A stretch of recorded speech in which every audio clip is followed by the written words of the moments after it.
Hello friends, आज मैं आपके सामने एक रेसिपी लेकर आई हूँ और ये रेसिपी है कबाब की, जो कि एक बार मैंने पहले भी डाली हुई है।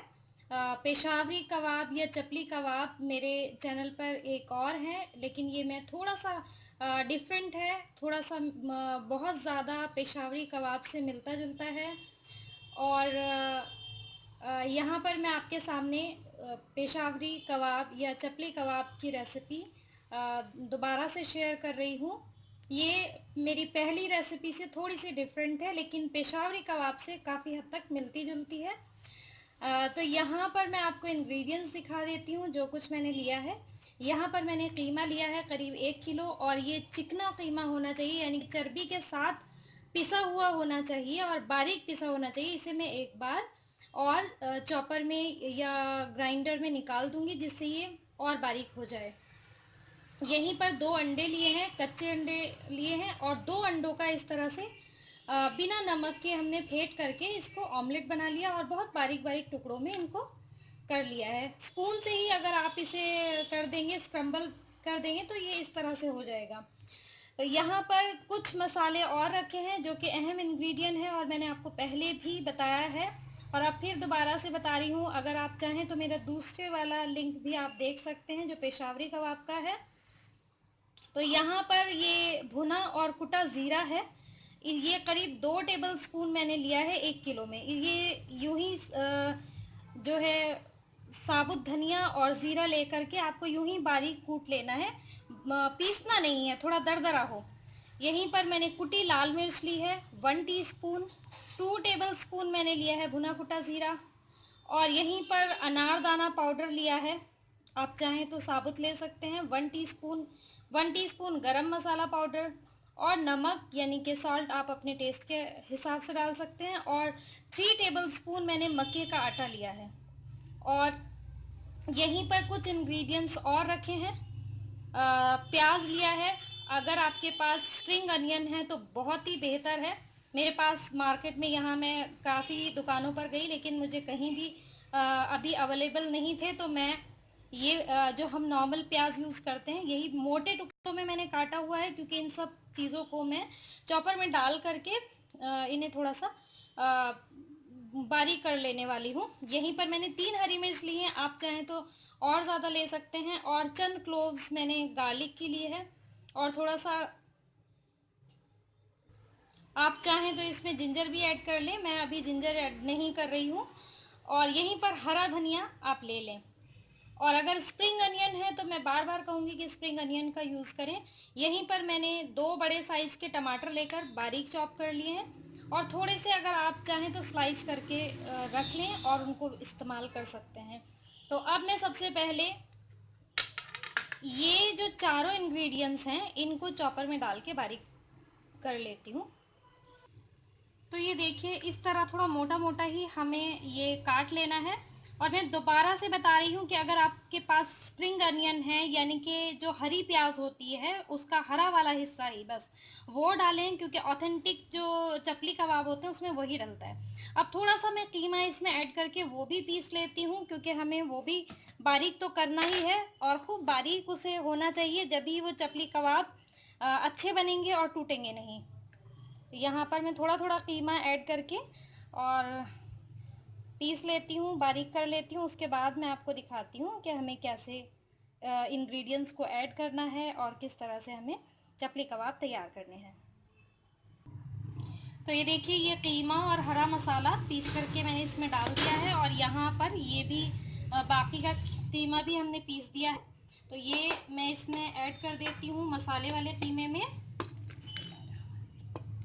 तो ये देखिए, ये इतना चिकना है कि आप साइड देख सकते हो, क्योंकि जो चपली कबाब हैं वो चिकनाई में ही बनाए जाते हैं, और चिकनाई भी किस तरह की, जो कि चर्बी वाला चिकनाई समझे।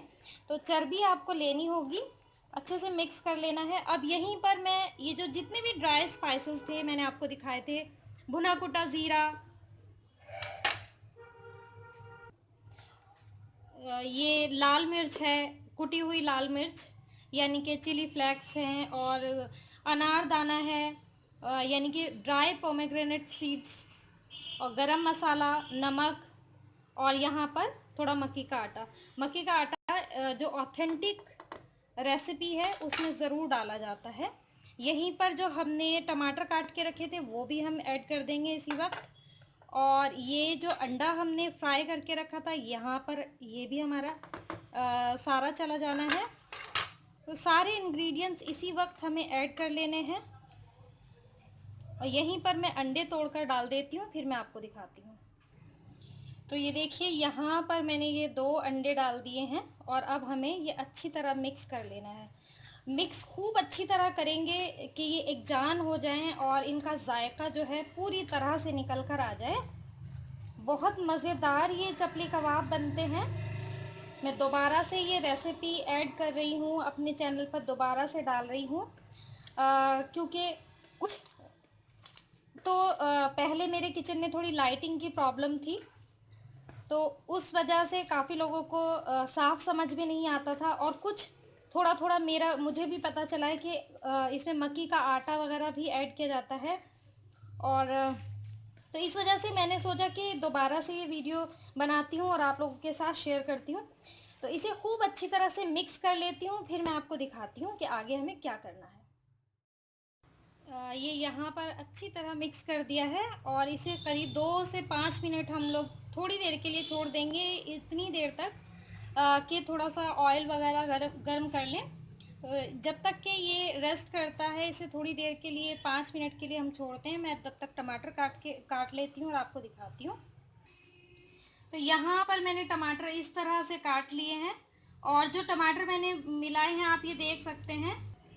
तो आप ये देख सकते हैं कि ये टमाटर जो है मैंने बीज निकाल दिए हैं और जो टमाटर मैंने उसमें मिलाए हैं कीमे में जो हमने मिलाने हैं उसको भी आप टमाटर से बीज निकाल दें, क्योंकि बीज अगर होंगे तो उसमें कहीं ना कहीं पानी छूट जाएगा और हमारे जो चपली कबाब हैं वो फिर टूटने लगेंगे। तो अब मैं चपली कबाब बनाने की तैयारी करती हूँ। तो अब मैं इनके चपली कबाब बना लेती हूँ। ये जो चपली कबाब बनाए जाते हैं ये थोड़ा बड़े साइज़ में बनाए जाते हैं। तो मैं आपको बनाकर अपने हाथ पर फैलाकर उस वक्त दिखाऊंगी जब ये तैयार हो जाएगा, क्योंकि मैं एक हाथ से नहीं बना पाऊंगी, तो मैं दोनों हाथों से बना करके आपको दिखाती हूँ कि किस तरह इसे फैलाना है, क्या इसकी शेप होगी। तो मैं आपको दिखाती हूँ बनाने के बाद। तो देखिए ये जो चपली कबाब है वो इस तरह अपनी हथेली से उंगलियों की तरफ इस तरह फैलाना है और इस पर मैं अब दिखाती हूँ कि हमें ये जो टमाटर हमने काटे थे ये इस तरह से आपको हाथ से प्रेस करके इस पर चिपका देना है। दिखाती हूँ अभी मैं करके। ये देखिए इस तरह से चिपका देना है। थोड़ा मोटे ही कबाब बनेंगे क्योंकि ये ऑयल में जाके थोड़ा सिकुड़ जाते हैं और इनको बहुत ज़्यादा फ्राई नहीं करना होता। इधर मैंने ऑयल गर्म कर दिया है, थोड़ा खुले ऑयल में ये फ्राई होते हैं, लेकिन मेरा तवा इस तरह का नहीं है कि मैं ज़्यादा ऑयल लूँ, तो मैं इसमें ये ऐड कर देती हूँ।